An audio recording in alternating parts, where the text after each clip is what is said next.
Live question answer stream दीनी मसाइल में रहनुमाई किताब सुन्नत की रोशनी में। अस्सलामु अलैकुम वरहमतुल्लाहि वबरकातुहू। अल्हम्दुलिल्लाहि रब्बिल आलमीन वस्सलातु वस्सलामु अला रसूलिहिल करीम व मन तबिअहुम बिइहसानिन इला यौमिद्दीन अम्मा बाद। आप तमाम का इस्तकबाल है हमारे लाइव क्वेश्चन एंड आंसर्स में। हमारा ये सेशन सवाल व जवाब का है और अल्हम्दुलिल्लाह आपके सवालात के जवाबात हम तकरीबन 2 सालों से आपको दे रहे हैं। उम्मीद करते हैं आप तमाम भाइयों और बहनों को इस स्ट्रीम से काफ़ी फ़ायदा हुआ होगा। आप लोगों से गुजारिश है आप और भी भाई बहनों को हमारी इस स्ट्रीम से जुड़ने की कोशिश करें इंशाल्लाह। अल्लाह ताला आप तमाम को जज़ाए खैर अता फरमाए। आइए बिला ताख़िर स्ट्रीम का आगाज़ करते हैं। शेख मोहतरम डॉक्टर मोहम्मद नसीम मदनी हफ़िज़हुल्लाह आज हमारे साथ होंगे। इंशाल्लाह शेख मोहतरम आपके सवालात के जवाबात देंगे। आइए शेख को ऐड करते हैं। अस्सलाम वालेकुम रहमतुल्लाहि व बरकातुहू। शेख वालेकुम अस्सलाम व रहमतुल्लाहि व बरकातुहू। बहुत शुक्रिया शेख हमारे साथ ज्वाइन होने के लिए। इजाज़त हो तो सवालात का सिलसिला शुरू करते हैं शेख। जी बिस्मिल्लाह। तो आज के सबसे पहले गेस्ट है सिस्टर, मैं आपको ऐड कर रहा हूँ, आप अपना सवाल करें।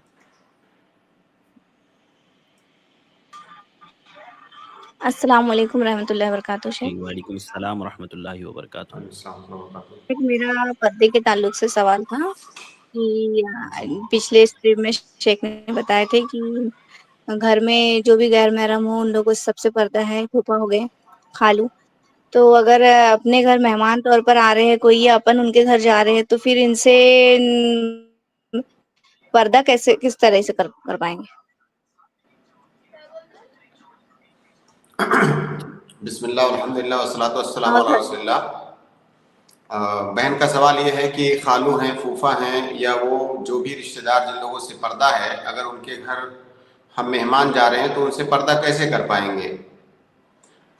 मुझे नहीं मालूम आपको क्या लगता है, लेकिन ये सवाल मुझे तो बहुत अजीब लगता है, क्योंकि जब हमें ये पता है कि पर्दा करना है तो करना है। जिस तरह दीगर मर्दों से, अजनबी मर्दों से पर्दा करना है वैसे यहाँ पर भी करना है। अब कैसे का तो सवाल ही नहीं है। अजनबी मर्दों से कैसे पर्दा करते हैं दूसरे मर्दों से? और अगर उनके घर में पर्दे का ऐसा इंतजाम नहीं है और हमको ये लगता है कि हम जाएंगे तो बेपर्दगी होगी, तो ऐसी जगह पर जाने की इजाजत ही नहीं है। जाहिर है जिस तरह से आपको ख्याल होना चाहिए कि मुझे पर्दा करना है, उसी तरह से सामने वाले को भी ख्याल होना चाहिए कि हमारे घर में जो खातून आई है उसका हमसे पर्दा है, तो हमारे घर में कुछ ऐसा इंतजाम होना चाहिए, हमें हमारी तरफ से ऐसे इस तरह एहतियात होना चाहिए कि पर्दा हो। तो ये दोनों तरफ से ख्याल करना पड़ेगा। और अगर इसकी गुंजाइश नहीं है कि वहां जाके आप पर्दा कर सकते हैं तो जाने की इजाजत नहीं है ऐसी जगह पर जहां पर्दा ना कर सकें। लेकिन शेख अगर हमारे घर में वो लोग आते हैं तो आपके घर में आते हैं तो क्या जरूरी है आपके घर में आने का ये मतलब थोड़ी बेपर्दगी थोड़ी होता है।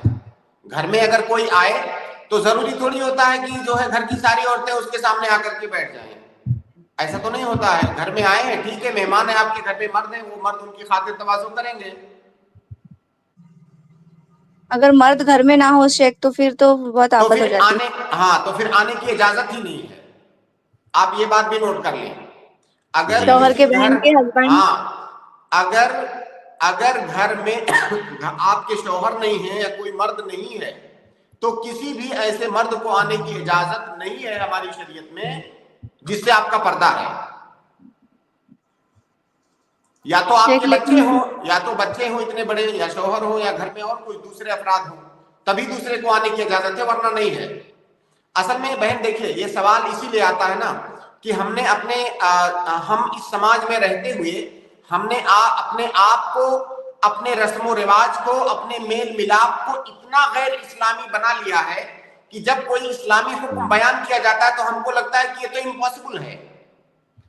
भाई हम घर में आने की इजाजत ही नहीं है अजनबी आदमी को। अगर घर में कोई मर्द नहीं है तो फिर पर्दे का तो मसला बाद में आएगा। घर में ही आने की इजाजत नहीं है। अगर घर में कोई मर्द नहीं है तो अजनबी मर्द को आपके घर में आने की इजाजत नहीं है।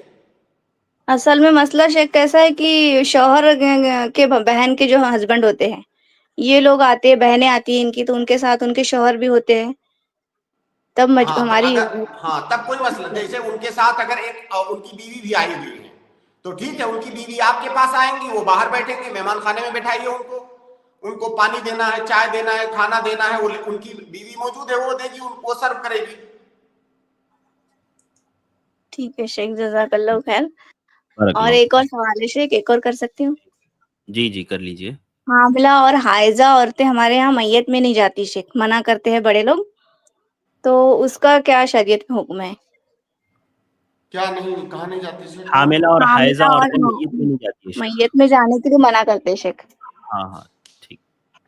دیکھیے، میت میں جانے کی اجازت عورت کو ہے اگر اپنے شوہر کی اجازت سے اور پردے کے ساتھ جا رہی ہے.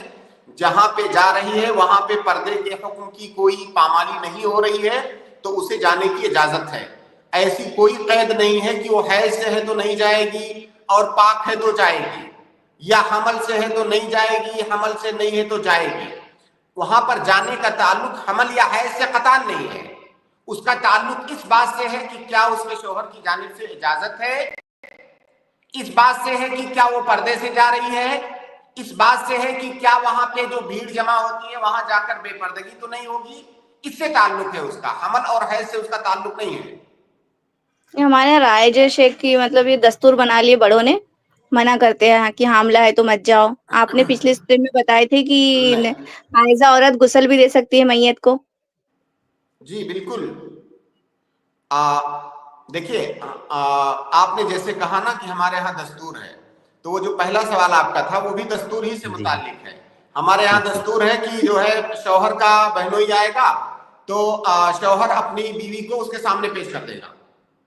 یہ دستور بنا بے ہوا ہے شک، ہمارے یہاں. تو اب کیا کریں گے اس کے لیے؟ صحیح بات ہے. مطلب تو بہت کتنی، مجبوری، ہاں عورت بہت کتنی مجبور ہو جاتی مجبوری. ہے پردہ کرنے کے معاملے میں. نہیں کوئی مجبوری نہیں ہے. عورت کو اسٹینڈ لینا چاہیے. عورت دوسرے چھوٹے چھوٹے مسائل میں اپنے شوہر کے سامنے اسٹینڈ لیتی ہے، جھگڑ جاتی ہے. چھوٹے چھوٹے مسائل میں جہاں کی اس کو حق بھی نہیں ہوتا ہے، فلاں سامان میرے لیے خریدنا ہے آپ نہیں خرید رہے ہو، جھگڑ جاتی ہے. وہ چھوٹی سی بات ہے جبکہ، ہے نا. تو یہاں پہ تو شریعت کا مسئلہ ہے، اس کی عزت اور عفت کا مسئلہ ہے، یہاں پہ کیوں اسٹینڈ نہیں لے پاتی ہے؟ تو یہاں پر جس طرح سے شوہروں کی جانب سے بغیرتی کا مظاہرہ ہوتا ہے تو یہ کوتاہی عورتوں کی جانب سے بھی ہوتی ہے. عورت اپنے شوہر کو بتائے. اور دیکھیے، یہ اس پر مکمل طور سے عمل اسی وقت ہو پائے گا جب یہ سارے لوگوں کے اندر اسلامی اویئرنیس آئے گی، ہے نا. اگر پورے خاندان میں بیچاری ایک عورت تنہا جو ہے ایسی ہے جو شریعت کے حکم کی پابندی کرنا چاہتی ہے، سارے لوگ اس کے پیچھے پڑے ہوئے ہیں، تو بہرحال مشکل تو ہوگی اس کے لیے، لیکن اس کو اسٹینڈ لینا چاہیے. اب کیسا ہے شیخ، شادیوں کا مسئلہ ہے. شادی میں اگر شوہر کے بہن کے گھر شادی ہے، وہاں جانا ہے تو وہاں سبھی بہنوں کے شوہر رہیں گے، وہاں پر سبھی لوگ رہتے ہیں، تو پھر بہت بڑا ہو جاتا ہے پردے کے. نہیں تو مت جائیے. شادی میں جانا ضروری تھوڑی ہے. شادی میں جانا ضروری نہیں ہے. شادیوں میں تو عموماً سب سے زیادہ بے حیائیاں شادیوں میں ہی ہوتی ہیں. شادی جو کہ ایک مقدس رشتے کی ابتدا جہاں سے ہوتی ہے. شادی کس لیے کی جاتی ہے؟ شادی کے مقاصد میں سے ہے کہ عزت اور آبرو کی حفاظت ہو، مرد کی عزت کی بھی اور عورت کی بھی عزت کی حفاظت ہو، اس لیے شادی کی جاتی ہے. اور عزت کی دھجیاں وہیں سے اڑانی شروع ہوتی ہیں. جو محفل اس لیے سجائی گئی ہے کہ عزتوں کو محفوظ کیا جائے، عزتوں کی دھجیاں وہیں سے اڑانا شروع کرتے ہیں لوگ. تو سب سے زیادہ یہ بے پردگی اور بے حیائی تو وہی ہوتی ہے. تو ایسی شادی میں جانے کی اجازت نہیں ہے. ٹھیک ہے ٹھیک شیخ، ہے جزاک جزاک اللہ اللہ خیراً. بارک اللہ فیک. بہت شکریہ شیخ سوال اور سے. وقت ہو تو اور سوال کر لوں؟ نہیں اصل میں بہت سارے لوگ جڑے ہیں، انشاءاللہ نیکسٹ اسٹریم میں آپ کو موقع دیں گے. ٹھیک ہے. اگلے گیسٹ ہے محمد ساجد. میں محمد ساجد، میں آپ کو ایڈ کراؤں، آپ اپنا سوال کریں بھائی. السلام علیکم ورحمۃ اللہ وبرکاتہ. وعلیکم السلام ورحمۃ اللہ وعلیکم السلام وبرکاتہ. ورحمۃ اللہ وبرکاتہ. خیریت سے ہیں شیخ؟ الحمدللہ. شیخ میرا سوال تورک سے متعلق تھا کہ 2 رکعت والی نماز میں تورک کرنا سنت ہے یا کیا ہے؟ تھوڑا آپ وضاحت کر دیں. دیکھیے، تورک کرنا یہ سنت ہے. تورک کرنا نماز میں سنت ہے. اور تورک اس تشہد کے اندر کرنا ہے جس تشہد میں ہم سلام پھیرتے ہیں. جس تشہد میں ہم سلام پھیرتے ہیں اس تشہد میں تورک کرنا یہ سنت ہے. اور تورک کرنے کا 3 طریقہ احادیث کے اندر وارد ہے. ان تینوں طریقوں پر باری باری عمل کرنا چاہیے، یا جو طریقہ آپ کے لیے زیادہ سوٹیبل اور کمفرٹیبل ہو اس طریقے پر عمل کر سکتے ہیں. 3 طریقے ثابت ہیں تورک کرنے کے. پہلا طریقہ یہ ہے کہ दाएं पांव के पंजे को खड़ा रखें और जो बायां पांव है उसको दाएं पांव के नीचे से निकाल करके दाएं तरफ निकालें, जो कि आमतौर से ज्यादा मशहूर तरीका यही है। दूसरा तवर्रुक का तरीका यह है कि दोनों पांव को दाएं तरफ निकालें, दाएं को भी और बाएं को भी, और सुरीन पर बैठ जाएं। तीसरा तरीका यह है कि दाएं पांव को खड़ा रखें, बाएं पांव को पिंडली और रान के दरमियान में से दाएं तरफ निकालें। ये तीनों तरीके साबित हैं, और अगर किसी की इस्तेताअत हो तो बारी बारी उसे तीनों पर अमल करना चाहिए, और अगर कोई दुश्वारी है तो जिस तरीके पर वो चाहे अमल कर सकता है। बस सुन्नतों से मुताल्लिक ये बात ध्यान में रहनी चाहिए कि अगर कोई सुन्नत कई तरीकों से साबित है तो इसमें सुन्नत ये है कि किसी भी तरीके को जो है महजूर ना किया जाए, उसको छोड़ा ना जाए, कभी कभार हर सुन्नत पर अमल कर लिया जाए। तो इसका कई फायदा है। एक तो हर सुन्नत पर आप अमल करेंगे, अल्लाह के नबी सल्लल्लाहु अलैहि वसल्लम का ही वो तरीका है, वो तरीका छूटने नहीं पाएगा। दूसरा ये है कि आपकी इबादत के अंदर तनव्वु आएगी। तीसरा ये है कि आदमी कभी कभार एक ही तरीके से उगता जाता है, वो उसके अंदर निशात आएगा अलग अलग तरीकों पर अमल करने से। तो जो सारे तरीके साबित हैं उन तमाम तरीकों पर अमल करना चाहिए। जी, मैं जिस मस्जिद में नमाज पढ़ता हूँ यहाँ पे कहते हैं कि 2 रकात वाली नमाज में तवरुक नहीं करना चाहिए, सिर्फ 4 रकात और 3 रकात वाली में।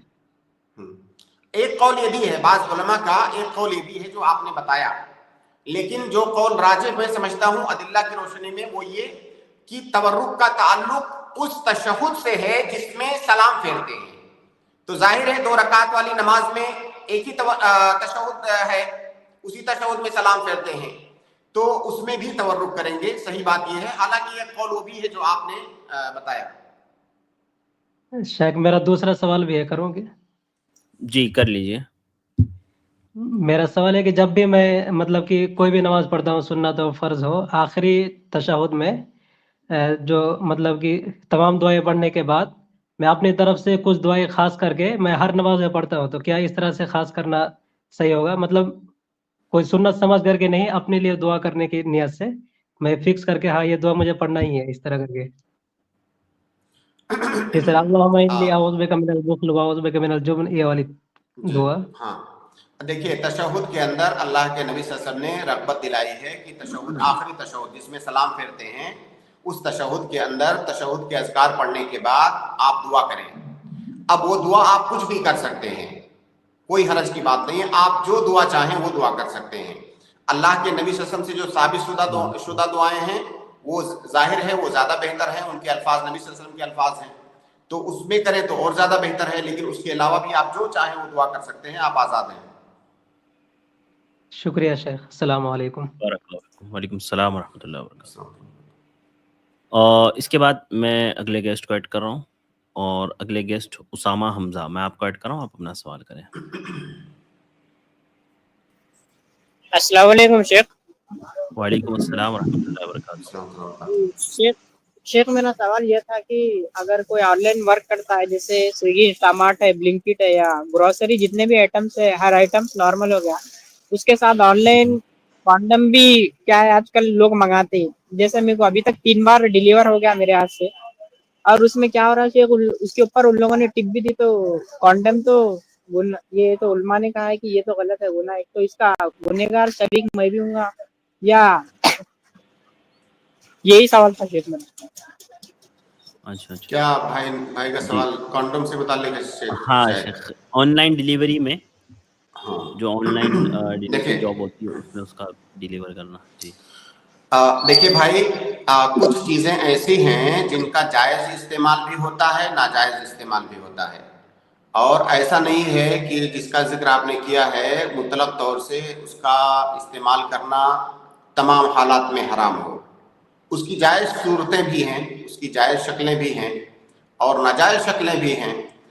तो अगर आपको ये पक्का पता है कि जो आदमी जिसने ऑर्डर किया है या जहां मैं डिलीवर करने जा रहा हूं इसका नाजायज इस्तेमाल होने वाला है, तब आपके लिए नाजायज होगा। लेकिन अगर आपको कुछ भी नहीं पता है तो इंशाल्लाह इसमें कोई हरज नहीं है, क्योंकि उसका जायज नाजायज दोनों इस्तेमाल है। कि नहीं शेख, जब अगर कोई ऑर्डर आता है तो उस पर मालूम नहीं होता है कि अंदर क्या अंदर सामान है, यानी ऊपर से स्कैन करना होता है, ले लेना होता है और डिलीवर कर देना होता है। तो अभी तक मेरे तो फिर साथ भी हाँ, केस तो हो फिर गया। आपने कैसे बताया कि जो है उसमें फला चीज होती है? नहीं, मैं वहाँ जाके डिलीवर ओपन करूंगा तो उसमें नीचे बताएगा शेख, जब लोकेशन पे हम जाते हैं तो ओपन करने के बाद एक्चुअली सामान क्या है, क्या उन्होंने ऑर्डर किया था, उनके घर का एड्रेस। देखिए, आमतौर से जो कस्टमर होते हैं, कस्टमर के बारे में आप पता नहीं कर सकते वो कैसा आदमी है, किस लिए इस्तेमाल करने के लिए मंगाया है। तो कंडोम का इस्तेमाल उसका जायज इस्तेमाल भी है, उसकी जायज तरीके भी हैं और नाजायज तरीके भी हैं। लिहाजा आपको जब पता नहीं है कि किस इस्तेमाल के लिए मंगाया जा रहा है तो आप उसको डिलीवर कर सकते हैं इंशाल्लाह, उसमें कोई हर्ज नहीं है। जी, जज़ाकल्लाह खैर शेख, अस्सलाम वालेकुम। बहुत शुक्रिया भाई, बरकल्लाह फीकुम। इसके बाद मैं अगले गेस्ट को ऐड कर रहा हूँ, आरिफ। अस्सलाम वालेकुम शेख। वालेकुम अस्सलाम। शेख, मेरा सवाल ये है कि जब हम टॉयलेट में जब यूरिनेट करते हैं, जब पेशाब करते हैं, तो वो बैठकर पेशाब करना हम लोग जानते हैं कि सुन्नत है, लेकिन आजकल जो वेस्टर्न टॉयलेट है तो उसे भी बैठकर पेशाब करना कहा जाएगा, या फिर इंडियन में प्रॉपर जो बैठ के करते हैं वही सुन्नत है? देखिए भाई, जहां पर बैठने की गुंजाइश है वहां पर बैठकर करना है, यही सुन्नत है। लेकिन अगर किसी ऐसी जगह पर हैं जहां पे बैठने की गुंजाइश नहीं है या ऐसी जगह है जहां पर बैठकर करेंगे तो आपको गंदगी लग सकती है, परेशानी है, किसी भी तरह की कोई परेशानी जिसमें आप बैठ नहीं सकते, तो वहां पे खड़े होकर करने की इजाजत है। जैसा कि अल्लाह के नबी सल्लल्लाहु अलैहि वसल्लम से भी एक हदीस के अंदर साबित है, आपने ऐसी जगह पर क़ज़ाए हाजत किया जहां पर कचरा वगैरह फेंका जाता था, घूर जिसको बोलते हैं हम लोग, अरबी में सुबाता, तो अल्लाह के नबी सल्लल्लाहु अलैहि वसल्लम से वहां पर खड़े होकर के इस्तिंजा करना ये साबित है। तो उसकी तौज़ीह उलमा ने ये किया है कि वहां पर वो गंदी जगह होती है, बैठने से इंसान के कपड़े में, जिस्म में गंदगी लग सकती है। तो जहां पर बैठने की गुंजाइश नहीं है, दिक्कत है बैठने में, वहां पर खड़े होकर करने की इजाजत है। नहीं शेख, मेरा सवाल था कि जो कॉमोड में वेस्टर्न में बैठते हैं उसे बैठकर पेशाब करना बोलते हैं क्या शेख? इंडियन और भाई, जो जवाब मैंने दिया ना, इस जवाब के अंदर आपके हर मसले का हल मौजूद है। अब अगर आप बताओगे, जैसे कुछ टॉयलेट, पब्लिक टॉयलेट ऐसे होते हैं जहां पे इस्तिंजा करने के लिए जो कमोड बने होते हैं वो खड़े होकर करने के लिए बने होते हैं। मान लीजिए आप किसी ऐसी जगह पर हैं तो आप वहां कैसे बैठ के करेंगे बताइए? तो ये मजबूरी है आपकी। लेकिन कुछ टॉयलेट ऐसे हैं जहां आप बैठ कर करके, जो आम कमोड होते हैं वो है, तो वहां पे आप बैठ कर करें। तो जवाब तो मैंने दिया आपको। जी जी समझ में आई बात? भाई। जी, मतलब उसे भी बैठकर भी बोला जाएगा, मतलब बैठकर करना ही। जी, और समझ क्या, में आ गया। बैठने का मतलब आलती पालती मारकर बैठना थोड़ी होता है।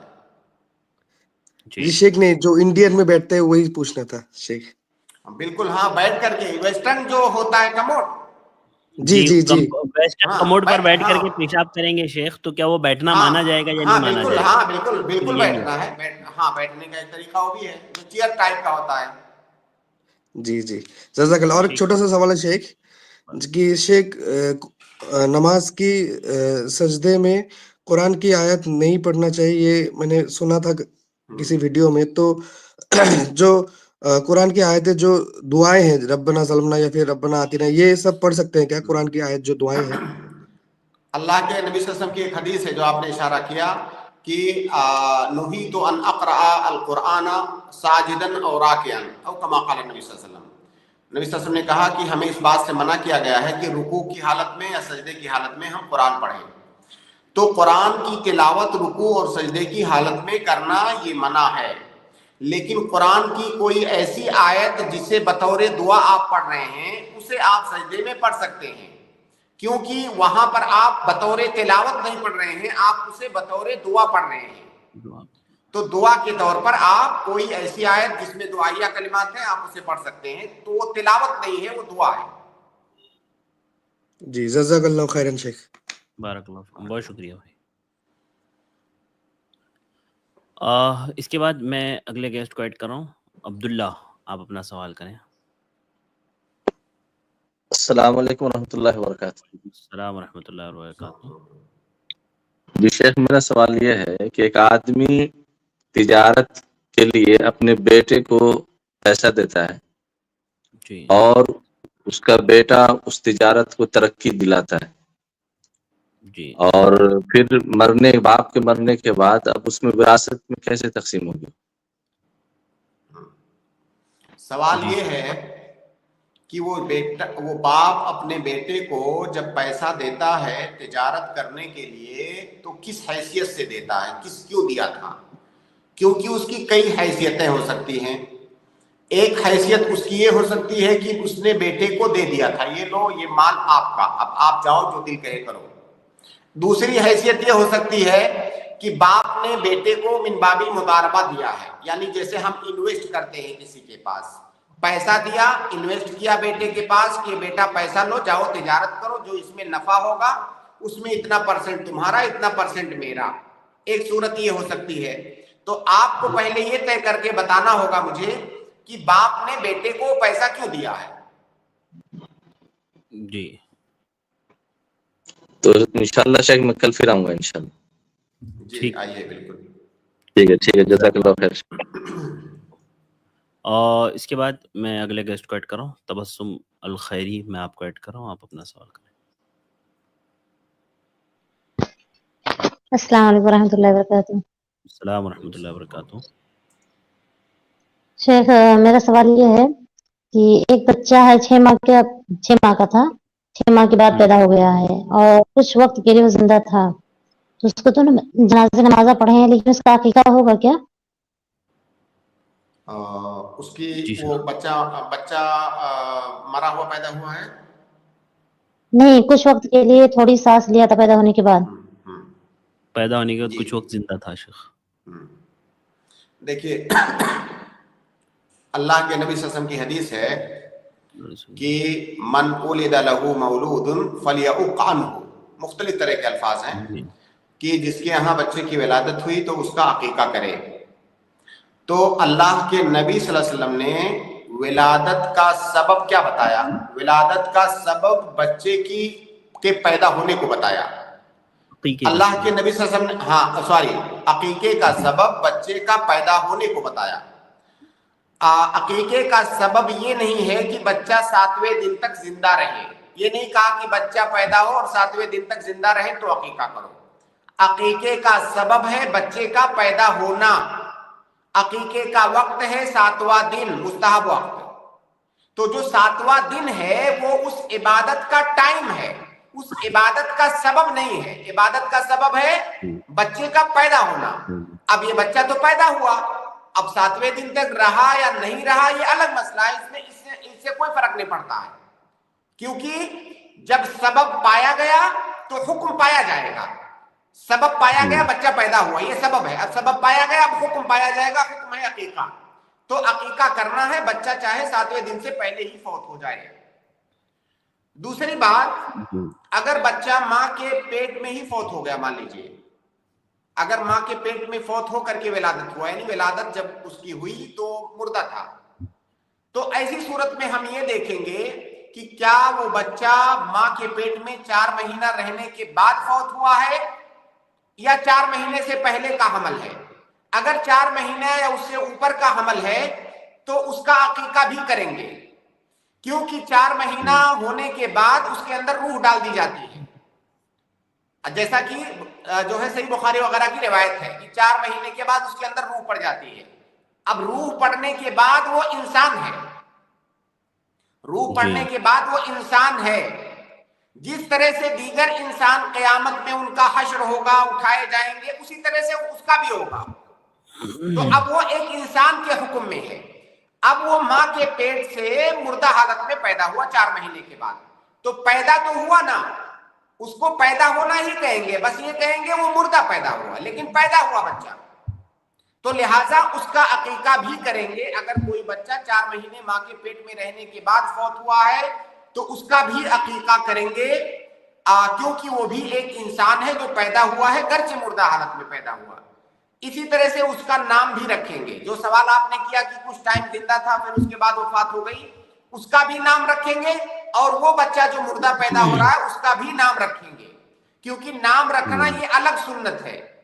اور ایک حدیث میں ہے کہ قیامت میں لوگ اپنے نام سے پکارے جائیں گے، تو ظاہر ہے وہ بچہ بھی، اس کا بھی حشر ہوگا، وہ بھی اٹھایا جائے گا، تو وہ بھی اپنے نام سے پکارا جائے گا، لہٰذا اس کا کوئی خوبصورت سا نام بھی رکھنا ہے، اس کا عقیقہ بھی کرنا ہے، یہ سنت ہے۔ ٹھیک ہے ہاں جزاک جزاک اللہ، اللہ خیر حسن۔ بہت شکریہ اسد صاحب۔ اس کے بعد میں اگلے گیسٹ کو جوائن کر رہا ہوں۔ اگلے گیسٹ ہے عشرت خان، میں آپ کو ایڈ کر رہا ہوں، آپ اپنا سوال کریں۔ جی السلام علیکم۔ وعلیکم شیخ السلام۔ کسی ایک ساتھی کے بعد میں مجھے ایڈ کر لیں، میں تھوڑا بزی ہو گیا، میں ٹھیک انشاءاللہ ٹھیک ایک ساتھی کے بعد پھر مجھے دوبارہ سے ایڈ کریں۔ ٹھیک ٹھیک۔ محیط، میں آپ کو ایڈ کر رہا ہوں، آپ اپنا سوال کریں۔ السلام علیکم شیخ۔ وعلیکم السلام ورحمۃ اللہ وبرکاتہ۔ شیخ میرا سوال ایک حدیث کو لے کر تھا جس میں اللہ کے رسول صلی اللہ علیہ وسلم جمعہ کے خطبہ کے دوران اپنا خطبہ روک کے ایک شخص کو تلقین کرتے ہیں کہ آپ مسجد پہلے پڑھیں۔ تو شیخ میرا سوال یہ تھا کہ تب جمعہ کے ٹائم جب خطبہ چل رہا ہے تو اس شخص نے کیسے تحیۃ المسجد پڑھی؟ کیا اللہ کے رسول نے خطبہ روکا تھا اس دوران یا کیا ہوا تھا؟ اگر آپ مسجد میں پہنچے جمعہ کے دن اور امام خطبہ دے رہا ہے تو اس وقت بھی آپ تحیۃ المسجد پڑھیں گے، اور اللہ کے نبی صلی اللہ علیہ وسلم نے جس صحابی کو ٹوکا، ٹوکنے کا مطلب یہ ہے کہ اس صحابی سے غلطی ہوئی تبھی تو ٹوکا۔ اس صحابی کو چاہیے تھا کہ وہ تحیۃ المسجد پڑھ کے بیٹھتے، جو کہ انہوں نے نہیں کیا، اسی لیے اللہ کے نبی صلی اللہ علیہ وسلم نے وہاں پر ٹوکا۔ اب گویا کہ اصل حکم یہ ہے کہ امام کو ٹوکنے کی ضرورت نہیں پڑنی چاہیے، آپ کو پہلے سے پتا ہونا چاہیے، لیکن ان کو نہیں پتا تھا تو انہوں نے نہیں پڑھا اور اللہ کے نبی صلی اللہ علیہ وسلم کو ٹوکنا پڑا۔ تو جب ہم پہنچیں گے تو اس بات کی ضرورت نہیں ہے کہ اب امام اپنا خطبہ روکے اور ہم تحیۃ المسجد پڑھ لیں پھر وہ اپنا خطبہ کنٹینیو کرے، نہیں، امام خطبہ دیتا رہے گا، ہم تحیۃ المسجد پڑھ لیں گے، تحیۃ المسجد پڑھ کے اس کے بعد ہم خطبہ سنیں گے۔ جی بھائی، جزاک اللہ شیخ۔ بارک اللہ فیکم، بہت شکریہ۔ آفرین، میں آپ کو ایڈ کر رہا ہوں، آپ اپنا سوال کریں۔ جی السلام علیکم ورحمۃ اللہ وبرکاتہ۔ وعلیکم السلام ورحمۃ اللہ وبرکاتہ۔ سورۃ الکہف پڑھنے کا صحیح وقت کون سا ہے؟ بعض لوگ کہتے ہیں کہ جمعرات کے مغرب کے بعد سے شروع ہو جاتا ہے، کیا جمعرات کے مغرب کے بعد سے سورہ کہف پڑھ سکتے ہیں؟ اس بارے میں صحیح رہنمائی فرمائیں۔ جزاک اللہ جی خیر، بارک اللہ فیک۔ دیکھیں سورۃ الکہف جمعہ کے دن کو پڑھنے کے بارے میں تو اتفاق ہے، اس کے وقت کے بارے میں اتفاق ہے کہ جمعہ کے دن، لیکن جمعہ سے پہلے جو رات ہوتی ہے اس میں علماء کا اختلاف ہے۔ علماء کا اختلاف اس لیے ہے کیونکہ اس سلسلے میں ایک دلیل وارد ہوئی ہے، ایک حدیث وارد ہوئی ہے جس میں لیلۃ الجمعہ کا بھی ذکر آیا ہے، یعنی جمعہ کی رات میں۔ اکثر روایتوں میں تو جمعہ کے دن کا ذکر آیا ہے، لیکن ایک روایت میں لیلۃ الجمعہ کا بھی ذکر آیا ہے، یعنی جمعہ کی رات میں بھی سورہ کہف پڑھ سکتے ہیں۔ اس روایت کے بارے میں اصلاً اختلاف ہے کہ کیا وہ روایت صحیح ہے، قابل احتجاج ہے کہ نہیں۔ کچھ علماء نے اس روایت کو قابل احتجاج نہیں بتایا ہے، لیکن بہت سارے علماء نے اس روایت کو قابل حجت بتایا ہے، اور صحیح بات یہ ہے کہ وہ قابل حجت ہے انشاءاللہ۔ تو اس بنیاد پر سورہ کہف اگر کوئی لیلۃ الجمعہ یعنی جمعہ کی رات کو بھی پڑھتا ہے تو انشاءاللہ یہ کافی ہے، یعنی جمعرات کا دن گزرنے کے بعد مغرب کے بعد وہ پڑھ سکتا ہے انشاءاللہ۔ انشاءاللہ۔ جی جزاک اللہ۔ جی بارک اللہ فیکم، بہت شکریہ۔ اس کے بعد میں جو ہے اگلے گیسٹ کو ایڈ کر رہا ہوں، کرامت علی، آپ اپنا سوال کریں۔ السلام علیکم سر۔ وعلیکم السلام۔ سر میرا کوشچن یہ ہے کہ کسی کا جیسے جوہر کا نماز چھوٹ جاتا ہے اور عصر کا جماعت چالو ہے تو اس سمے وہ کیا پڑھے گا، پہلے جوہر پڑھے گا یا عصر پڑھے گا؟ اگر کسی کی ظہر کی نماز چھوٹ گئی ہے اور اس کی نماز بغیر عذر کے نہیں چھوٹنی چاہیے، بغیر عذر کے چھوٹی ہے تو بہت غلط بات ہے۔ اگر کسی عذر کی بنیاد پر چھوٹ گئی ہے، جو کبھی کبھی ہو سکتی ہے، انسان سو گیا نہیں جاگ پایا، یا کسی کوئی بھی ایسی حالت ہے جہاں وہ نہیں پڑھ سکا، تو असर के टाइम जब वो मस्जिद में पहुंचा और असर की जमात हो रही है तो उस जमात में वो जोहर की नीयत से दाखिल होगा और इमाम की असर की नमाज होगी और इसकी जोहर की नमाज हो जाएगी। फिर वो नमाज ख़त्म करने के बाद वो असर की नमाज फिर बाद में पढ़ेगा। इसकी दलील ये है कि अल्लाह रब्बुल आलमीन ने कहा कुरान में, इन्ना सलाता कानत अलल मुमिनीना किताबन मौक़ूता। तो मौक़ूता की तफसीर एक तो ये है कि हर नमाज का अपना वक्त है, उसकी एक तफसीर ये भी है कि नमाजें मुरत्तब हैं। असर की नमाज जोहर के बाद है, असर की नमाज जोहर से पहले नहीं है, तो इन नमाजों को उनकी तरतीब से पढ़ना है। तो सही बात यह है कि तरतीब नमाजों में वाजिब है, लिहाजा वो पहले असर की नमाज पढ़ेगा, जोहर की जमात के अंदर असर की नीयत से दाखिल हो जाएगा और उसको पढ़ने के बाद फिर वो असर पढ़ेगा। कोई अगर ये पूछे कि इमाम और मामूम की नीयत में तो इख्तिलाफ हो गया, इमाम की नीयत जो असर पढ़ने की है और इसकी नीयत जोहर पढ़ने की है, तो इसका जवाब ये है कि ये इख्तिलाफ जायज़ है। इमाम और मामूम की नीयत में इख्तिलाफ होना ये जायज़ है। यहाँ तक कि इमाम नफिल पढ़ रहा है, उसके पीछे मामूम फर्ज पढ़ सकता है। इमाम फर्ज पढ़ रहा है, मामूम उसके पीछे नफिल पढ़ सकता है। दोनों की दलीलें मौजूद हैं। इमाम नफिल पढ़ रहा है और उसके पीछे फर्ज पढ़ने की दलील ये है कि मुआद इब्न जबल रज़ी अल्लाह तआला अन्हु जो अपने कौम में जाकर के लोगों को इशा की नमाज पढ़ाते थे और उनके पीछे लोग पढ़ते थे, जबकि मुआद इब्न जबल इशा की वही सेम नमाज नबी सल्लल्लाहु अलैहि वसल्लम के साथ पढ़ने के बाद वहां जाते थे और लोगों की इमामत कराते थे। तो उनकी नमाज नफिल होती थी, इन लोगों की नमाज जो है फर्ज होती थी। तो दोनों की नीयत में इख्तिलाफ यहाँ पे पाया गया।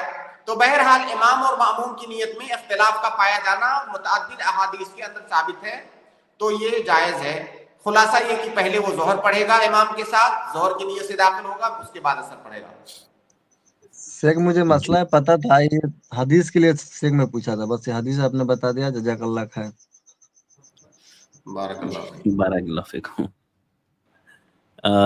डेविड यूशलिस्ट, मैं आपको ऐड कर रहा हूँ, आप अपना सवाल करें। सॉरी, इसके बाद मैं आपको ऐड करूंगा, पहले इशरत खान को मैं ऐड कर लेता हूँ। जी अस्सलाम वालेकुम शेख। वालेकुम सलाम व रहमतुल्लाहि व बरकातहू। मेरा क्वेश्चन अकीके से रिलेटेड था। जी जी। क्या अकीका रिमोटली कर सकते हैं? रिमोटली मीन्स अगर मैं किसी दूसरी कंट्री में हूँ और मैं यहाँ पर मेरे बेटी पैदा होती है और मैं यहाँ पर अकीका नहीं कर सकता, ठीक है, जी जी। और उसमें ये भी है कि उसके बाल भी नहीं कटा सकता, क्योंकि यहाँ पर अभी तक कोई ऐसी सीन नहीं है कि मैं कहीं पर उसके बाल कटा लूँ। तो ये बिना बाल कटाए भी क्या अकीका हो सकता है? सर के बाल की जो मुड़ाते हैं उसके लिए थोड़ा सा वजाहत करें शेख। भाई कह रहे मैं दूसरी वजाहत कंट्री कर में देता हूँ। हूँ। भाई के दो सवालात इसमें आ गए हैं। एक तो ये कि पहले तो अकीका लड़की बच्ची एक कंट्री में है, वालिदैन एक कंट्री में है, यानी अलग है, और अकीका अलग जगह हो रहा है, तो क्या ये दुरुस्त है? और उसी में वो ये कह रहे हैं कि वहां पर वो उसके बाल नहीं कटवा सकते, तो बगैर बाल कटवाए के अकीका हो जाएगा क्या?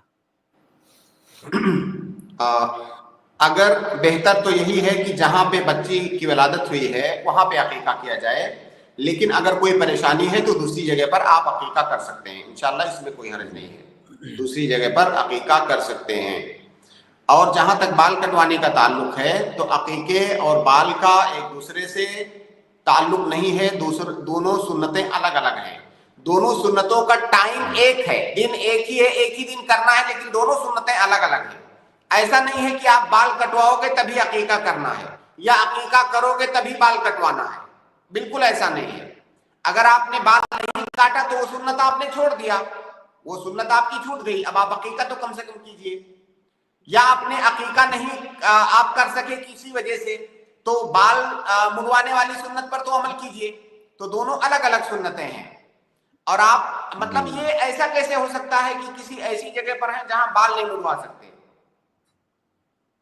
असल में मुड़वा तो सकते होंगे, लेकिन मुझे अभी तक कोई ऐसा सोर्स नहीं मिला है कि यहाँ पर कि उसके बाल कटवा पाऊंगा। मैं सर्च कर रहा हूँ रेगुलर, लेकिन मैं सिर्फ एक्स्ट्रा प्रिकॉशंस में सोच रहा था। मेरे भाई आप खुद वो काम कर लीजिए, अगर कोई नहीं मिल रहा है तो जरूरी थोड़ी है दूसरे से नाई हजाम मिलेगा तभी करवाएंगे। आप खुद वो काम कर लीजिए, खुद करने में तो और भी आसानी है घर में।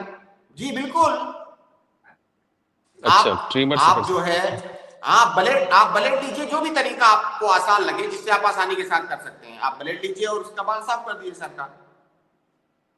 اوکے میں سمجھا صرف اس طرح سے ہی یا پھر بلیڈ سے کرنے ہوں گے، کیونکہ وہ آتے ہیں ٹریمر، اس سے میں کر دوں گا۔ ایک منٹ بھائی، دیکھیے بال کو چھلوانا ہے، کٹوانا نہیں ہے، تو کوئی بھی طریقہ آپ اختیار کریں وہ چھیلنے جیسا ہی ہونا چاہیے۔ ایک ہوتا ہے کہ آپ کینچی سے کاٹ دیا آپ نے، تو کینچی سے کٹوانا نہیں، بال کو مڈوانا ہے۔ تو اگر آپ وہ جو آپ شاید مشین کی بات کر رہے ہیں، مشین سے اگر آپ کر رہے ہیں اتنا، ہاں وہ ٹریمر اتنا باریک کرتا ہے کہ وہ چھیلنے جیسا ہی ہے، تو کوئی دقت نہیں، پھر وہ چھیلنے ہی کے حکم میں ہے۔ لیکن آپ بلیڈ سے بھی آسانی کے ساتھ کر سکتے ہیں۔ بہرحال آپ خود کریں یا کسی سے کروائیں، اپنے یار دوست سے یا حجام میں لے اس سے کروائیں، کوئی بھی کر سکتا ہے، اس میں کوئی پابندی نہیں ہے کہ کس کو کرنا ہے۔ ٹھیک ہے شیخ، جی جزاک اللہ۔ بہت ایک شکریہ۔ کویشچن، یہ 2 کاؤنٹ ہوں گے یا ایک اور کر سکتے ہوں؟ کر لیجئے یہ تو 2 کاؤنٹ ہو گئے ہیں ویسے، لیکن کر لیجیے۔ جی ٹھیک ہے۔ دوسرا کوشچن ٹوائلٹ سے ریلیٹڈ تھا کہ ٹوائلٹ میں جاتے ہیں تو ٹوائلٹ میں ہی واش بیسن ہے، ٹوائلٹ میں ہی باتھ روم ہے، ٹوائلٹ میں ہی ٹوائلٹ سیٹ ہے۔ اب یہاں پر کیا ہوتا ہے کہ ٹوائلٹ کے لیے جا رہے ہیں وہ ایک الگ مسئلہ ہے، کئی بار صرف ہینڈ واش کے لیے جاتے ہیں، کئی بار نہانے کے لیے جاتے ہیں۔ تو کوشچن یہ ہے کہ دعا ہر بار پڑھنی ہے یا صرف ٹوائلٹ کے لیے جاتے ہیں جب ہی دعا پڑھنی ہے؟ اور بولنے کا بھی وہی ہے کہ کیا ٹوائلٹ میں بیٹھ کر بولنے سے مسئلہ ہے یا پھر ہینڈ واش کرتے ٹائم بھی بول سکتے ہیں؟ تو یہ ہاں، الذی یظہر لی واللہ عالم، جو حدیث کے الفاظ ہیں جو اس میں علت بتائی گئی ہے کہ ٹوائلٹ میں جانے کی جو دعا ہے، دراصل ٹوائلٹ یہ شیطانوں کی آماج گاہ ہوتی ہے، اور ایسی جگہ پر جب ہم جا رہے ہیں تو ہمیں حکم دیا گیا ہے کہ ہم اللہ کی پناہ طلب کریں شیطانوں سے۔ تو شیطانوں کی آماج گاہ وہ ہے، چاہے ہم کسی بھی کام کے لیے جائیں، تو جب ہم اس میں جائیں تو بہتر ہے کہ دعا پڑھ کے جائیں۔ ٹھیک ہے شیخ، ٹھیک ہے الحمدللہ، کلیئر۔ جزاک اللہ۔ شکریہ۔ ڈیویولیشنسٹ، میں آپ کو ایڈ کروں، آپ اپنا سوال کریں۔ السلام علیکم ورحمۃ اللہ وبرکاتہ۔ وعلیکم السلام ورحمۃ اللہ وبرکاتہ۔ جی شیخ، میرا سوال رات کی عبادت سے تھا کہ ایک حدیث ہے کہ جو 10 آیت رات میں پڑھتا ہے اس کا نام غافلوں سے نکال دیا جاتا ہے، اور اسی طرح 100 آیت ہے اور 1000 آیت ہے۔ تو اب کسی شخص کو صرف 200 آیت یاد ہے، تو وہ اگر تہجد پڑھتا ہے تو 2 رکعت میں 200 وہی آیتیں ریپیٹ کر 1000 آیت کر سکتا ہے، یا 1000 آیت پورے معلوم ہونا چاہیے؟ دیکھیے، یہ جو آیتوں کی تعداد اور اس کی فضیلت بتائی گئی ہے، ظاہر ہے وہ فضیلت آپ جب اتنی تعداد میں آیتیں پڑھیں گے تب وہ فضیلت آپ کو ملے گی۔ لیکن جہاں تک تہجد کا اور قیام اللیل کا مسئلہ ہے، آپ بالکل ریپیٹ کر سکتے ہیں۔ آپ کو اگر کم آیتیں یاد ہیں تو انہی آیتوں کو آپ بار بار ریپیٹ بھی کر سکتے ہیں، کوئی حرج نہیں ہے اس میں۔ جی، وہی اس کا وہی ثواب ملے گا جو حدیث میں ہے؟ نہیں، جب آیتوں کی تعداد بتا دی گئی کہ جس نے 100 آیت پڑھا تو اس کو اتنا اجر ملے گا، تو ظاہر ہے 100 آیتوں کا مطلب ایک آیت کو ریپیٹ کرنا نہیں ہے، 100 آیتوں کا مطلب 100 آیتیں ہیں، 100 مختلف آیتیں، تو اس فضیلت میں آپ داخل نہیں ہوں گے۔ لیکن جو فضیلت آپ کو مل رہی ہے یہ بہت بڑی فضیلت ہے۔ آپ تہجد پڑھ رہے ہیں، آپ ایک ہی آیت کو بار بار پڑھ رہے ہیں، ایک حرف پر 10 نیکی آپ کو ایسے ہی ملنے والی ہے انشاءاللہ۔ جی انشاءاللہ۔ جی یہی سوال تھا، جزاک اللہ خیر۔ جزاک اللہ فیکم، بہت شکریہ۔ سید رباب حسین۔ السلام علیکم حضرت۔ وعلیکم السلام ورحمۃ اللہ وبرکاتہ۔ حضرت میں 1 منٹ میں اپنا سوال تفسیر سے پیش کرتا ہوں۔ حضرت میں نے 3-4 دن قبل آپ سے سوال عرض کیا تھا، سورہ المائدہ چیپٹر نمبر 5 آیت نمبر 44 میں آپ نے تفسیر بتائی بھی تھی، وَمَن لَّمْ يَحْكُم بِمَا أَنزَلَ اللَّهُ فَأُولَٰئِكَ هُمُ الْكَافِرُونَ فَأُولَٰئِكَ هُمُ الظَّالِمُونَ فَأُولَٰئِكَ هُمُ الْفَاسِقُونَ۔ حضرت میں نے آپ سے پوچھا تھا آخری میں کہ تو جج بننے پر کیا احکام ہوں گے، تو آپ نے کہا تھا کہ خود سے اس پر غور و فکر کریں۔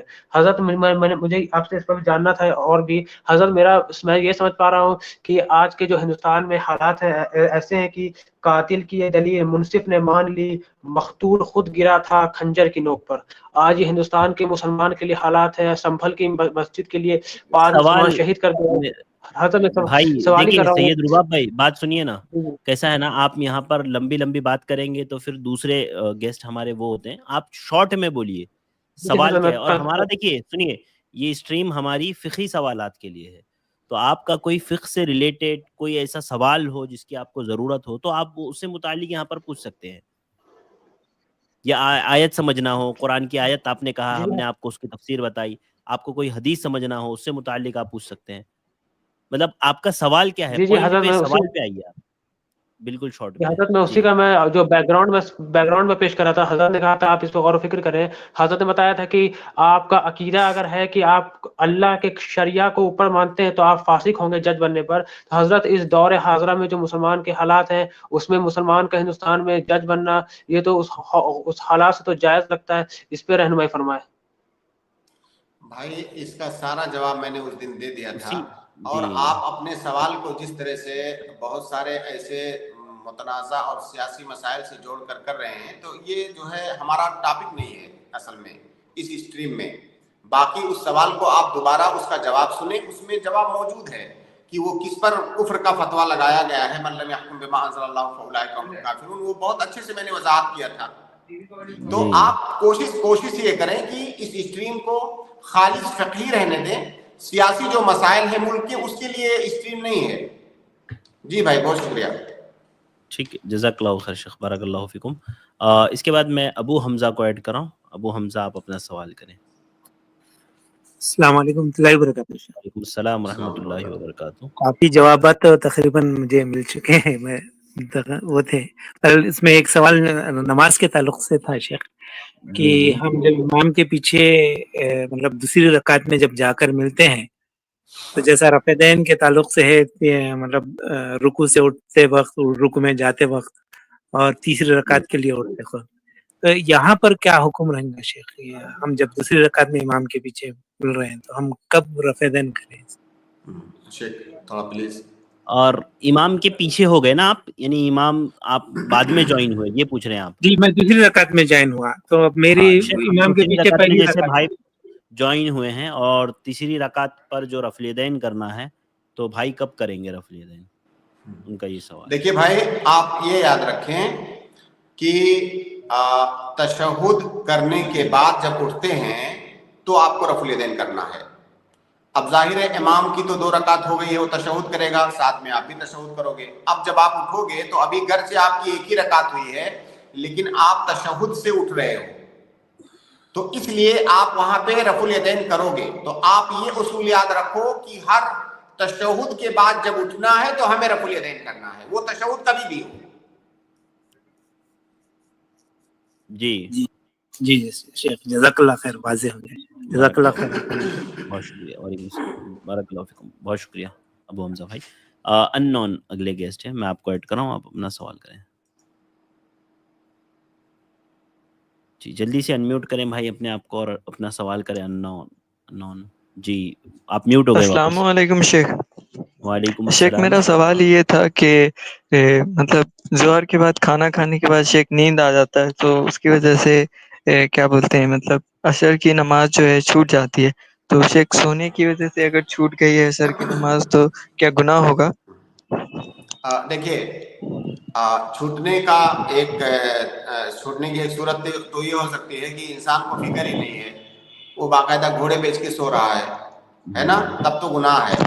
लेकिन अगर कोई इंसान अलार्म लगा के सोता है, लोगों को कह के सोता है मुझे जगा देना, यानी वो तरीका इख्तियार करके सोता है कि मैं असर में जाग जाऊं, उसके बाद कभी इत्तेफाक से नहीं जाग पाया, तो इंशाअल्लाह ये माफू अनहो है।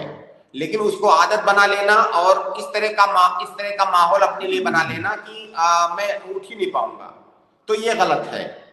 अगर गलती से नहीं उठ पाया तो कोई हरज की बात नहीं है, जब उठेगा फौरन पढ़ लेगा। लेकिन उसके लिए जरूरी है कि वो ऐसे तरीके अख्तियार करके सोए कि मुझे उठना है। जी भाई, शुक्रिया शेख। मेरा एक सवाल ये भी था शेख कि मेरे मतलब मैं जहाँ पे रह रहा हूँ वहाँ उसी के बगल में एक रिसेप्शन है शादी का, तो जिसमें खाने वगैरह का इंतज़ाम है। तो मतलब اس में कोई भी ऐसे जाकर खा सकता है, तो क्या हम लोग बिना दावत के खा सकते हैं उसमें? जी शेख। जी शेख अरशद, क्या राय है आपकी? नहीं भाई देखिए, अगर आपकी दावत नहीं है तो वहां बिल्कुल नहीं जाना चाहिए आपको, है ना। अगर बगैर दावत के किसी के यहाँ आप जाके खाते हैं तो ये तो ज्यादती है ना। आप उसका माल जो है बगैर हक के खा रहे हैं। अक्ल अमवालिन नास बिल बातिल में है। उसकी तरफ से अगर इजाजत, जब दावत नहीं है इसका मतलब इजाजत नहीं है। हाँ, अगर उसने ऐलान कर रखा हो कि जो भी आने जाने वाले हो सारे लोग दाखिल हो जाएं शादी हाल में और खाएं, तब तो कोई दिक्कत नहीं है। लेकिन वो दावतनामा क्यों बांटता है? उसका मकसद ये है कि ये लोग आएंगे। अब इसका मतलब इसके अलावा लोगों को नहीं आना है, उसकी जानिब से इजाजत नहीं है। तो किसी का खाना उसकी इजाजत के बगैर खाना ये दुरुस्त नहीं है। तो ऐसी जगहों पर ना जाएं और पकड़े जाने का भी खतरा है। जी जी भाई। और शेख अगर मतलब कोई मतलब उसके रिलेटिव है उससे अगर पूछ के चले जाएं तो? हाँ देखिए, हाँ वो ऐसा रिलेटिव जिसे इजाजत देने का हक है उसकी इजाजत से जा सकते हैं। लेकिन हर रिलेटिव को तो इजाजत देने का हक नहीं होता है ना। वो आदमी जैसे ठीक है, उस कुछ लोगों को ये हक दिया होता है कि आप बुला सकते हो किसी को। अगर किसी ऐसे आदमी से पूछ के जा रहे हैं तब जा सकते हैं। लेकिन रिलेटिव तो बहुत सारे होते हैं, तो आप किसी से भी पूछ के थोड़ी जा सकते हैं, क्योंकि ये हक उसने अपने तमाम रिलेटिव्स को नहीं दिया होता है कि आप बुलाइए लोगों को। और ऐसी जगह पर भाई मेरे जाने की जरूरत क्या है? आप ये बताइए, कौन सी ऐसी परेशानी है आपको कि आपको खाना ही है वहां पे? घर में खाना खाइए, वहां क्यों हॉस्टल में हूँ शेख, इसलिए। शुक्रिया शेख जवाब के लिए। जैसे शेख घर में दावत आई है और घर में कोई सिर्फ वालिदा जा रहे हैं और कोई नहीं जा रहा है, और बहन जैसे दूर रहती है, थोड़ा सा नजदीकी रहती है बच्चों के साथ, वालिदा कह रही है बहन को तुम चलो बच्चों के साथ, तो ऐसी सूरत में जा सकते हैं शेख? हाँ देखिए, आमतौर से इस तरह हमारे यहाँ उर्फ में इस बात की इजाजत है, आपकी बूढ़ी वालिदा है या बूढ़े वालिद हैं, उनको लेके जाना है, कोई साथ में भी तो होना चाहिए उनके, तो अपने साथ में उनको ले जाने की इजाजत है, इंशाअल्लाह कोई हर्ज नहीं। अल्लाह के नबी सल्लल्लाहु अलैहि वसल्लम भी, अल्लाह के नबी सल्लल्लाहु अलैहि वसल्लम को जब किसी सहाबी ने बुलाया तो सारे लोगों को लेकर के गए जो अल्लाह के नबी सल्लल्लाहु अलैहि वसल्लम के साथ में थे। तो यहाँ पे असल उर्फ देखा जाएगा कि क्या आपके उर्फ में इस तरह की इजाजत होती है। तो अगर हमारे यहाँ तो जो मुझे इल्म है ऐसी इजाजत होती है कि साथ में आप ले जा सकते हैं, तो इंशाल्लाह इसमें कोई हरज नहीं है। लेकिन ये जो चुपके से जो है घुस के खा लेते हैं, ये बिल्कुल भी जायज नहीं है, ये मुनासिब नहीं है, और ये बहुत बड़ा मसला है शहरों में। ये कई बार सुनने में आता है कि जो है अगर लड़की वाले ने पूछा तो लड़के वाले की तरफ से बन गए, किसी लड़के वाले ने पूछ लिया तो लड़की वालों की तरफ से बन गए। हाँ, तो ये गलत बात है। जी जी ठीक है शेख। कलीम शेख, मैं आपको ऐड कर रहा हूँ, आप अपना सवाल करें, इसके बाद मैं अबू अदनान को ऐड करूंगा। अस्सलाम वालेकुम शेख। वालेकुम अस्सलाम। शेख मेरा सवाल है, एक खातून है, उन्होंने अपनी बहन की बेटी को दूध पिलाया हुआ है, तो वो अपनी बहन की दूसरी बेटी से अपने बेटे का निकाह कर सकती है क्या? अपनी बहन की बेटी को दूध पिलाया है, किससे निकाह करना है? आप उसकी दूसरी बेटी से, जिसको दूध पिलाया उससे नहीं, किसी और बेटी से। देखिए, बहन की बेटी को दूध पिलाया है तो अब ये आप इस तरह से समझिए इसको कि ये जो जिस बच्ची ने दूध पिया है इसका रिश्ता कायम होगा और उस दूध पिलाने वाली औरत का रिश्ता कायम होगा। ठीक है, इन दोनों का रिश्ता, ये दोनों आपस में माँ बेटी हो गई, रजाई माँ बेटी हो गई। अब वो जो दूध पिलाने वाली औरत के बेटे लोग हैं, उनसे इस लड़की की शादी नहीं हो सकती जिसने दूध पिया है, लेकिन उस दूध पिलाने वाली औरत के जो बेटे हैं उनकी शादी इस दूध पीने वाली बच्ची के बहनों से हो सकती है, क्योंकि इसके अपने बहन भाइयों का कोई रिश्ता नहीं बनेगा दूध पिलाने से। शेख अरशद, बात वाज़ेह हो रही है? ये रज़ात के मसले में बहुत कई दफा ये गलती होती है लोगों से। आप ये उसूल याद रखें कि जिस बच्चे ने या बच्ची ने दूध पिया है, एक तो वो हो गया, दूसरा वो जिस औरत ने पिलाया है। अब ये जो रज़ात का रिश्ता कायम हो रहा है, ये किसके दरमियान? ये दो फैमिलियों के दरमियान कायम नहीं हो रहा है, ये इस बच्चे के दरमियान اور دودھ پلانے والی عورت کی فیملی کے درمیان قائم ہو رہا ہے یہ رشتہ. جو دودھ پینے والا بچہ ہے اس کی فیملی اس سے الگ مانی جائے گی. دودھ پلانے والی عورت کی فیملی اور اس بچے کے درمیان رشتہ قائم ہو رہا ہے. بس اس کو آپ ایسے سمجھیں. جی جی شیخ جی ٹھیک ہے. جزاک اللہ. بارک اللہ فیکم. بہت شکریہ کلیم. ابو عدنان آپ اپنا سوال کریں. السلام علیکم ورحمۃ اللہ وبرکاتہ. وعلیکم السلام ورحمۃ اللہ وبرکاتہ. شیخ میرا سوال یہ ہے کہ ایک اہل حدیث مولانا بتا رہے تھے کہ اہل حدیث یہ فرقہ نہیں ہے امت ہے. تو جیسے کہ حدیث میں آتا ہے کہ میری امت 73 فرقوں میں بٹے گی, ایک فرقہ جنت میں جائے گی. تو اس کے بارے میں تھوڑا وضاحت کریں. یہ اہل حدیث فرقہ ہے یا امت ہے؟ وہ بتا رہے تھے کہ یہ اہل حدیث امت ہے, فرقہ نہیں ہے. اس کا کوئی حاصل نہیں ہے. میں کہتا ہوں اس کا کوئی حاصل نہیں ہے. دیکھیے جو اور دوسرے فرقے ہیں سنت سے ہٹے ہوئے فرقے, اگر ان کی طرح سے اہل حدیث کو فرقہ بتا رہے ہیں تو یہ غلط بات ہے. کیونکہ اہل حدیث کا منہج ہے جو نبی صلی اللہ علیہ وسلم کا منہج تھا, صحابہ کرام کا منہج تھا. تو یہ نبی صلی اللہ علیہ وسلم کے منہج پر چلنے والوں کو, صحابہ کرام کے اور سلف صالحین کے منہج پر چلنے والوں کو اہل حدیث کہا جاتا ہے. اب اسے جو ہے وہ جو تمام فرقے دنیا کے اندر پائے جا رہے ہیں مسلمانوں کے اندر جو سنت سے ہٹے ہوئے ہیں, اگر ان فرقوں کا قسیم کوئی بتا رہا ہے اس کو تو یہ غلط بات ہے. ٹھیک ہے, تو یہ درست نہیں ہے ایسا کہنا, کیونکہ یہ اس کے مقابل میں یہ فرقہ نہیں ہے. لیکن چونکہ اہل حدیث ایک جماعت ہے, ایک ایسی جماعت جو کتاب و سنت پر عمل کرنے کی کوشش کرتی ہے, اللہ کے نبی صلی اللہ علیہ وسلم کے منہج پر, صحابہ کرام اور سلف صالحین کے منہج پر. تو یہ ایک جماعت ہے, ایک گروہ ہے, اور گروہ اور جماعت ہی کو فرقہ کہا جاتا ہے اگر آپ لغوی معنی میں دیکھیں تو اس اعتبار سے صحیح ہوگا. لیکن عام طور سے جو لوگ فرقہ کہتے ہیں ہندوستان میں اہل حدیث کو, وہ دوسری جماعتوں کے مقابل میں اس کو فرقہ کہتے ہیں. تو اگر دوسری جماعتوں کے مقابل میں فرقہ آپ بتا رہے ہیں تو یہ غلط بات ہے, تو یہ صحیح نہیں ہے.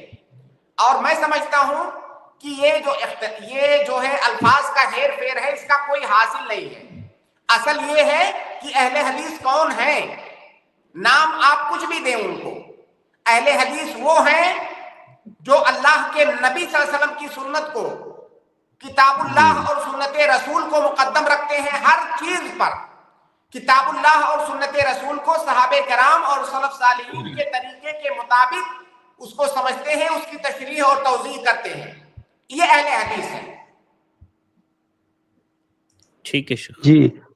جی تو سر اس کو امت کاؤنٹ کر سکتے ہیں نا اہل حدیث میں, جیسے اللہ کے رسول کی حدیث ہے کہ میری امت 73 فرقوں میں بڑھ جائے گی, ہر امت جہنم میں جائے گی سوائے ایک فرقے کے. دیکھیں خالی اہل حدیث امت نہیں ہے, اس امت میں جو دوسرے فرقے ہیں وہ بھی شامل ہیں. اللہ کے نبی صلی اللہ علیہ وسلم نے خود ان کو اپنی امت میں شمار کیا, تبھی تو کہا کہ میری امت میں اتنے لوگ ہوں گے. تو صرف اہل حدیثوں کو ملا کر کے نہیں کہہ سکتے کہ امت محمدیہ یہی ہے, باقی لوگ امت محمدیہ سے خارج ہیں. نہیں, وہ لوگ بھی امت محمدیہ کا حصہ ہیں. جی سر ٹھیک ہے شیخ, جزاک اللہ خیر. دوسرا ایک میرا سوال ہے شیخ, جیسے کہ شریعت میں جوتے چپل پہن کر نماز پڑھنے کی اجازت ہے, تو ہم جیسے اگر جوتے چپل میں نماز پڑھتے ہیں کہیں مجبوری کے تحت میں, تو پنجہ زمین پر نہیں ٹکے گا, پیر کا پنجہ, تو اس کے بارے میں وضاحت چاہیے کہ اگر جوتے میں اگر نماز پڑھیں گے تو زمین پر نہیں ٹکے گا پنجہ, تو اس کے بارے میں تھوڑا سمجھا دیجیے. ہاں ٹھیک ہے. مان لیجیے ٹھنڈی کا موسم ہے, آپ نے ہاتھ میں دستانہ پہنا ہوا ہے, کہیں کہیں بہت سخت ٹھنڈی ہوتی ہے, دستانہ پہننا پڑتا ہے لوگوں کو, ہے نا. تو کیا جب سجدہ کرنے جائیں گے تو پہلے دستانہ اتاریں گے پھر سجدہ کریں گے تاکہ ہمارا ہاتھ زمین پر پڑے؟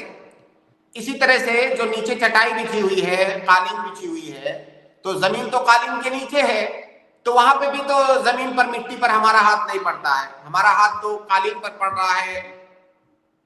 تو بھائی سجدہ 7 اعضاء پر سجدہ کرنے کا یہ مطلب نہیں ہے کہ وہ اعضاء ننگے ہوں تبھی ان پہ سجدہ ہوگا.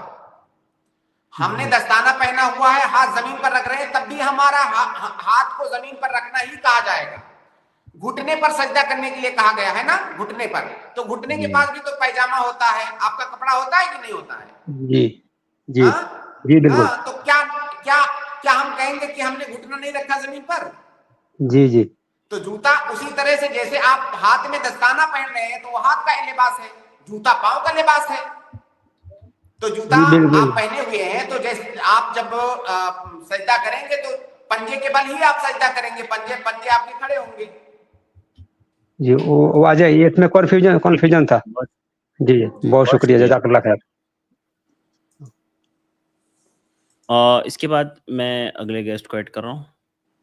اگلے گیسٹ ہے ابو شفا ریاضی. میں آپ کو ایڈ کر رہا ہوں، آپ اپنا سوال کریں. السلام علیکم ورحمۃ اللہ وبرکاتہ. وعلیکم السلام ورحمۃ اللہ وبرکاتہ. امید کہ بخیر ہوں گے. الحمدللہ. جی شیخ، سوال کچھ اس طرح ہے، جیسے کچھ الحمدللہ جو مسلسل نمازی ہیں، 5 وقت نماز پڑھتے ہیں،